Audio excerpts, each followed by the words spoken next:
যে কোনো মানুষের কাছে যদি আপনি জানতে চান যে বাংলাদেশে আপনি একটা কেমন নির্বাচন চান, যে কোনো মানুষ বলবে যে হ্যাঁ, বাংলাদেশে আমি একটা সুন্দর নির্বাচন চাই, সবগুলো রাজনৈতিক দল অংশ নিবে, সেরকম একটা প্রতিদ্বন্দ্বিতামূলক নির্বাচন হোক, এটা বলবে। রাজনৈতিক দলগুলোর কথা বলছি না, আমি বলছি জাতিসংঘ বলেন, অন্য যে কারো কথা বলেন, নির্বাচনের কথা একটা বললে আপনি আমাকে বলেন, বা আপনাকে যদি প্রশ্ন করা হয় আপনি কেমন নির্বাচন চান, আপনি ঠিক একই কথা বলবেন যে হ্যাঁ, আমি একটা সুন্দর নির্বাচন চাই, আমি একটা প্রতিদ্বন্দ্বিতামূলক নির্বাচন চাই, আমি রাতে ভোটের নির্বাচন চাই না, আমি 2014-র বিনা ভোটের নির্বাচন চাই না, আমি 2024-এর বিনা ভোটের নির্বাচন চাই না। এখন এখানে প্রশ্নটা এসেছে কাকে নিয়ে এই জায়গাটাতে, এই যে যখনই বলা হচ্ছে যে আমি একটা সুন্দর নির্বাচন এবং সবগুলো রাজনৈতিক দলের, সব রাজনৈতিক দলের অংশগ্রহণে প্রতিদ্বন্দ্বিতামূলক নির্বাচন চাই, এই প্রশ্নটাতে, এই কথাটাতে সমস্যাটা কোথায় তৈরি হচ্ছে? সমস্যাটা তৈরি হচ্ছে আওয়ামী লীগকে নিয়ে। আওয়ামী লীগকে, আওয়ামী লীগ একসময়ের বাংলাদেশের সবচেয়ে বড় রাজনৈতিক দলের একটি। সেই রাজনৈতিক দলটি কি করেছে সেটা তো আমরা জানি, প্রতিটি অনুষ্ঠানেই তো আমরা সেটা আলোচনা করি।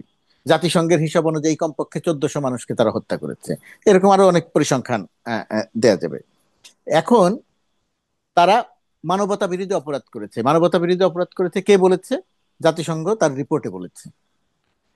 এখন আওয়ামী লীগ নির্বাচনে অংশ নিতে পারবে না, এই কথাটা সবচেয়ে জোর দিয়ে কারা বলছে?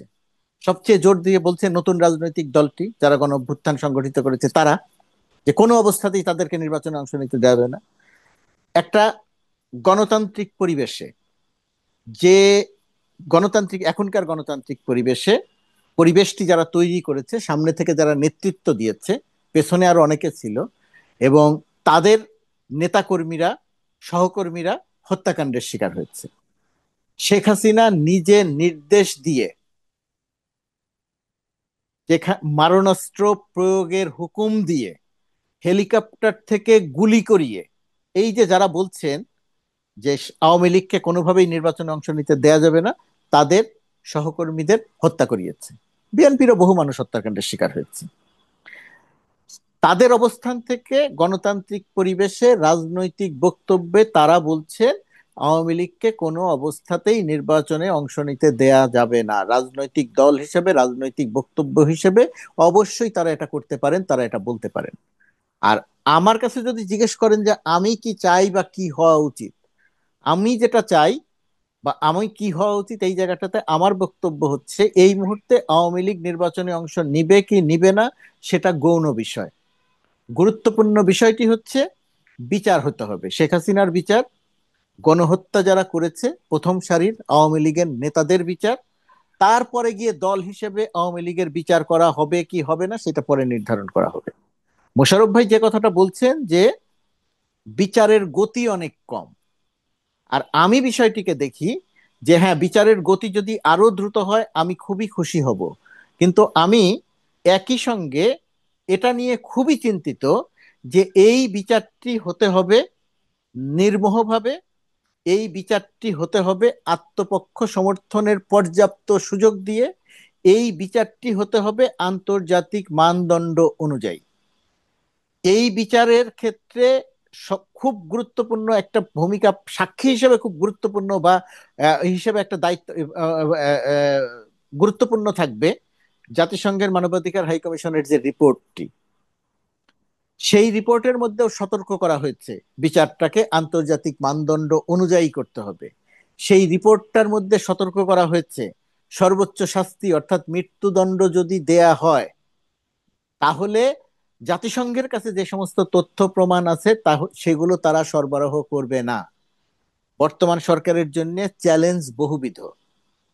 শেখ হাসিনা যে অপরাধ করেছে, আওয়ামী লীগ যে অপরাধ করেছে, বাংলাদেশের প্রচলিত আইন অনুযায়ী সেটার বিচারে সেটার শাস্তি মৃত্যুদণ্ড হতে পারে। আবার জাতিসংঘ যে রিপোর্ট দিয়েছে এবং তাদের কাছে যে তথ্য প্রমাণ আছে, সেই তথ্য প্রমাণগুলো বাংলাদেশের জন্য খুব দরকার, খুব জরুরি।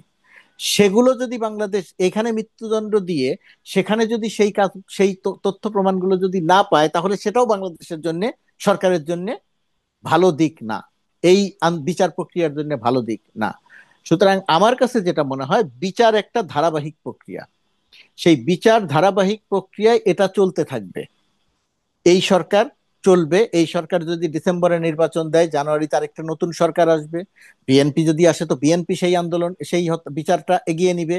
অন্য দল যদি আসে, কোনো জোট যদি আসে, তারা সেই বিচার প্রক্রিয়াকে এগিয়ে নেবে। এই কমিটমেন্ট সবাইকে করতে হবে। বিচারিক প্রক্রিয়াটা চলতে থাকবে। বিচারিক প্রক্রিয়া চলতে থাকবে মানে আমি ওই জায়গাতে যেতে চাই না যে বিচার শেষ হবে তারপরে নির্বাচন। নির্বাচন যদি ডিসেম্বরেও হয়, আওয়ামী লীগের এই নির্বাচন বিচারের যে গতি আছে, সেই গতিতেও আওয়ামী লীগের অনেক নেতার, শেখ হাসিনা সহ অনেকের বিচার সম্পন্ন হবে। তারা যদি নির্দোষ প্রমাণিত হন তাহলে নিশ্চয়ই তারা রাজনীতি করতে পারবেন। আর তারা যদি অপরাধী হিসেবে শাস্তিপ্রাপ্ত হন তাহলে তারা নির্বাচন করতে পারবেন না। তখন এসে সেই সময়ের আওয়ামী লীগ যদি বলে যে এইটা, এই আমার আওয়ামী লীগ, এই আমার নেতা, আমরা রাজনীতি করতে চাই, আমরা নির্বাচন করতে চাই, তখনকার রাজনৈতিক পরিবেশ, তখনকার রাজনৈতিক বাস্তবতা তখন সিদ্ধান্ত নিবে যে এই সেই আওয়ামী লীগকে, অর্থাৎ যারা গণহত্যা করে নাই, যারা মানুষ হত্যা করে নাই, তাদের মধ্য থেকে যদি কেউ নেতৃত্বে আসে, সেই আওয়ামী লীগ যদি রাজনীতি করে, তাহলে অবশ্যই আমি ব্যক্তিগতভাবে মনে করি সেই আওয়ামী লীগ রাজনীতি করা